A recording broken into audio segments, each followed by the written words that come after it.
안녕하십니까? 이노소셜랩 서진석입니다. AI 환경 역량과 관리 네 번째 시간인데요.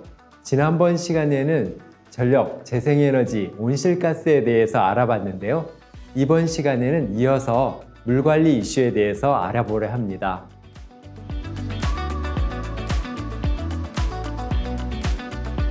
물 사용은 종종 간과되죠. 하지만 데이터 센터 환경 관리에서 에너지 못지않게 중요한 항목입니다. 데이터 센터의 냉각 시스템은 막대한 수자원을 필요로 하잖아요. 특히 물 스트레스가 높은 지역에서는 이로 인한 지역사회 영향이 매우 큽니다. 이에 물 관리 전략을 잘 수립해야겠죠? 먼저 한 사례부터 볼까요? 구글 사례입니다. 미국 북서부 오리건주에 있는 작은 도시인데요. 더 델스입니다. 여기에서 발생한 사건입니다. 매년 우물 수위가 낮아졌어요. 그리고 지역 농장과 과수원에서는 물이 부족하다는 민원들이 계속 발생했죠. 이에 지역 언론이 2021년에 시를 상대로 정보 공개를 요청했습니다. 더 델스에 있는 구글 데이터 센터의 물 사용 정보를 공개하라는 것이었죠. 이는 소송으로 이어졌습니다. 이 과정에서 구글은 물 사용 정보는 서버 냉각 방식을 유추할 수 있는 영업상 비밀이다 이렇게 하면서 대응했습니다. 지역 언론은 소송을 시작한 지 13개월 만에 이겼습니다. 시는 자료를 공개했는데요. 구글이 데이터 센터에 사용한 물의 양을 봤더니요. 2021년 기준에 무려 10억 리터에 달했습니다. 이를 계산해 봤어요. 그랬더니 서울시 중구 전체 면적을 10cm 깊이로 덮을 수 있는 어마어마한 양이었습니다. 소송이 끝난 후에 구글의 데이터 센터는 콜롬비아 강물을 그대로 사용할 수 없게 되었죠. 대신 도시에 정수 처리된 그런 물을 끌어오는 방식으로 변경했습니다. 그리고 이 사건 이후 구글은 2023년 환경보고서부터는요, 데이터 센터별로 물 취수량과 사용량을 투명하게 공개하고 있습니다. 구글만이 아니죠. 구글보다 적극적으로 데이터 센터 물 취수량과 사용량 정보를 공개하고 있는 기업이 있습니다. 메타입니다. 메타는 2016년부터 해당 데이터를 데이터 센터별로 공개하고 있습니다. 기업의 전체 취수량 중에서요, 데이터 센터 취수량 비중을 볼까요? 이것을 나타낸 것이 화면의 그림인데요. 절대적인 비중을 차지하고 있다는 것을 우리는 알 수 있죠. 또 하나 놓치지 않아야 할 점이 있는데요. 물 문제는 탄소와 다르게요. 보다 국지적으로 지역 환경과 주민에게 직접적인 영향을 주고 있습니다. 그렇기에 물 정보를 온실가스나 전력 정보 이상으로요. 데이터 센터별로 데이터를 관리하고 공개해야 할 것입니다.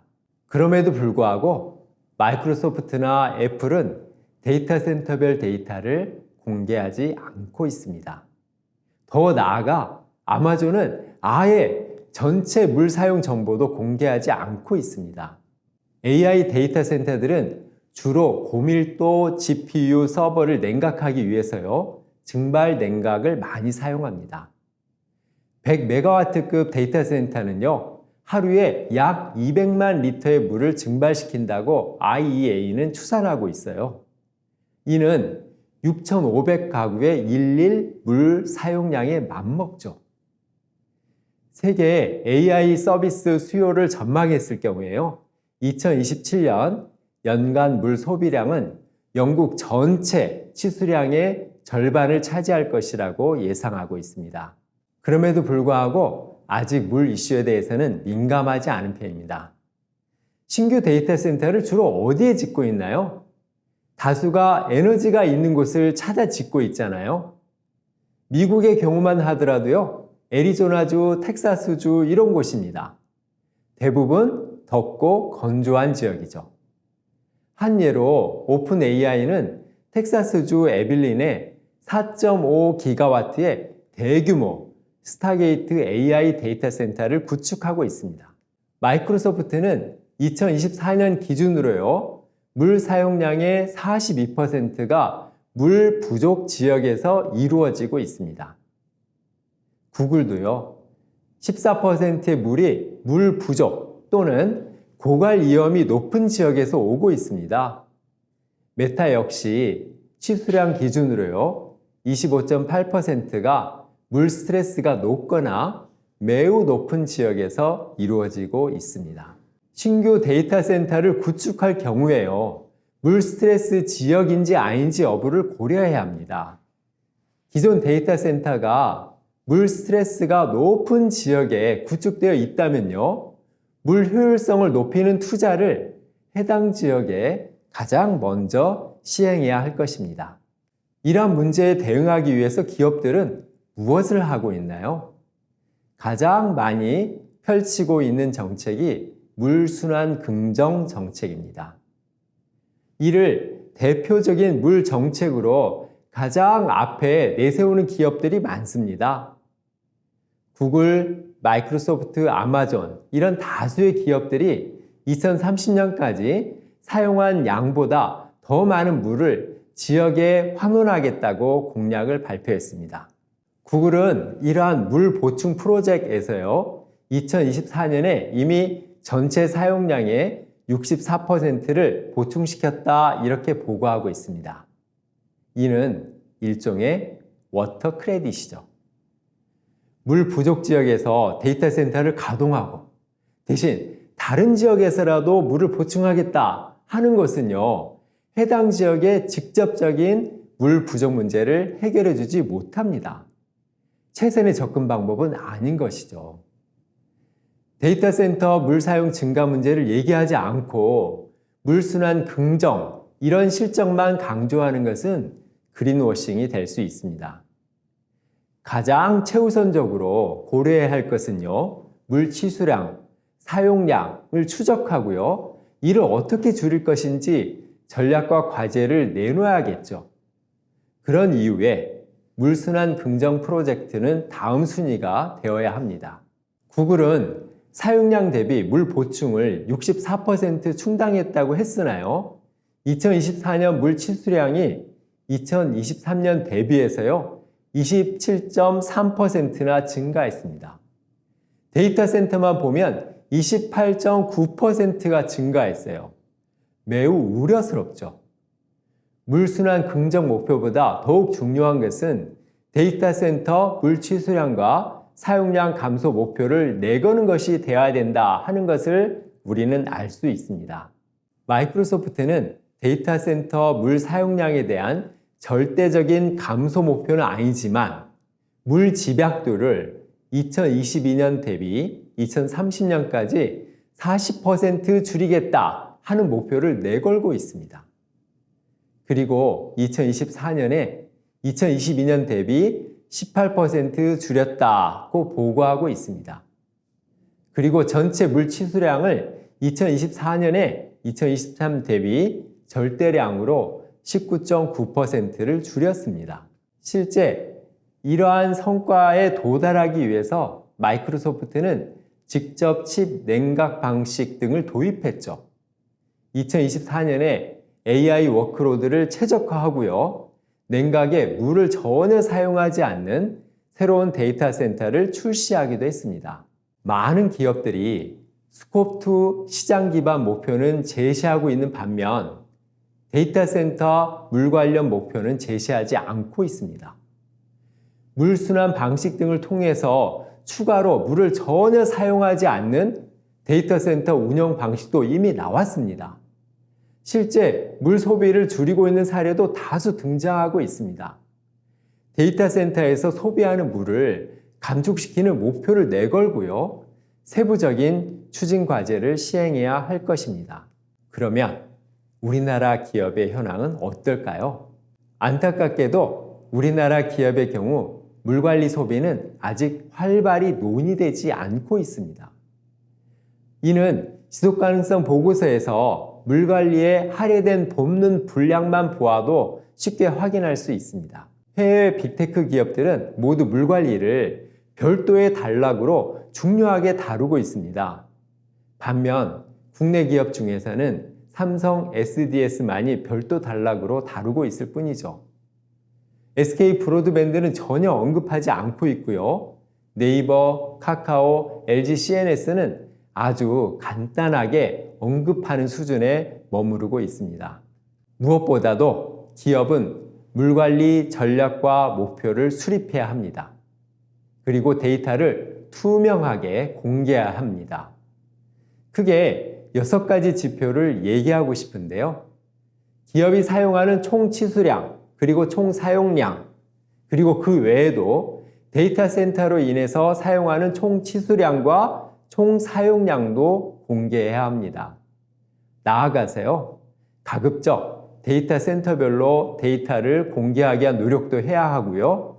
전사 차원의 물 재이용 목표 관리도 해야 할 것입니다. 한 예로요, 삼성 SDS는 2024년 물 치수량 목표를 제시하고 있고요.